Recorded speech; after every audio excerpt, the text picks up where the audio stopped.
Hello, citizens of the world. We are anonymous.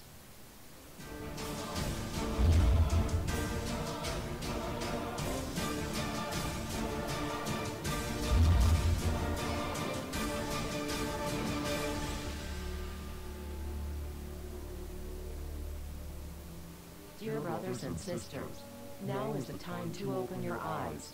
In a stunning move that has civil libertarians stuttering with disbelief, the U.S. Senate has just passed a bill that effectively ends the Bill of Rights in America.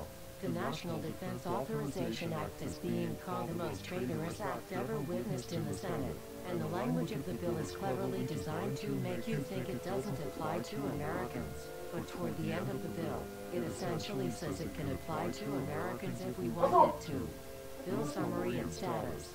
112th Congress, 2011 to 2012, S. 1867. Latest title, National Defense Authorization Act 4. This bill, passed late last night in a 93-7 vote, declares the entire USA to be a battleground upon which U.S. military forces can operate with impunity, overriding Posse Comitatus and granting the military the unchecked power to arrest, detain, interrogate and even assassinate U.S. citizens with impunity.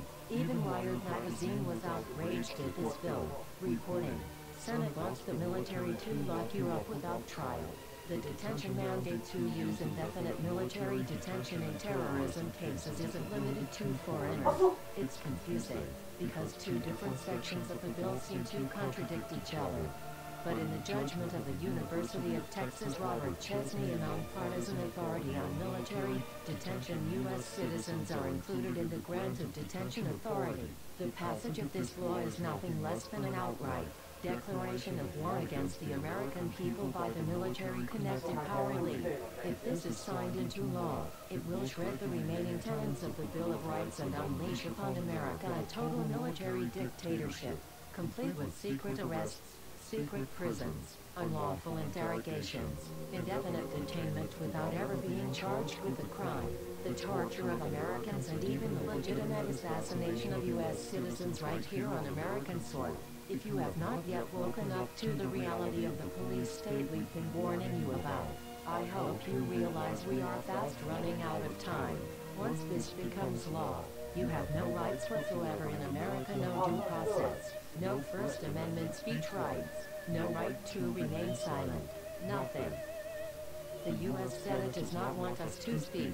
I suspect even now orders are being shouted into telephones and men with guns will soon be on their way. Why? Because while the truncheon may be used in lieu of conversation, words will always retain their power.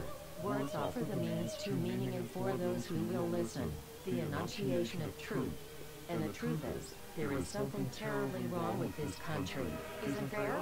Cruelty and injustice, intolerance and oppression, and where once you had the freedom to object, to think and speak as you saw fit, you now have censors and systems of surveillance coercing your conformity and soliciting your submission. How did this happen? Who's to blame? Well, certainly there are those who are more responsible than others, and they will be held accountable. But again, truth be told, if you're looking for the guilty, you need only look into a mirror. I know why you did it. I know you were afraid. Who wouldn't be? War, terror, disease. There were a myriad of problems which conspired to corrupt your reason and rob you of your common sense. Fear got the best of you, and in your panic, you turned to the now president in command, Barack Obama. He promised you order. He promised you peace. And all he demanded in return was your silent, obedient consent.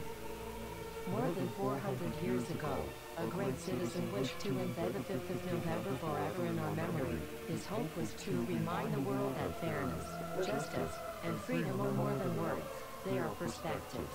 So if you've seen nothing, if the crimes of this government remain unknown to you, then I would suggest that you allow the 5th of November to pass unmarked. But if you see what I see, if you feel as I feel, and if you would seek as I see, then I ask you to stand beside one another, 1 year from November 5th, 2011, outside the gates of every courthouse of every city demanding our rights. Together we stand against the injustice of our own government. We are anonymous. We are legion. United as one. divided by zero. We do not forgive censorship. We do not forget oppression. U.S. Senate. Expect us.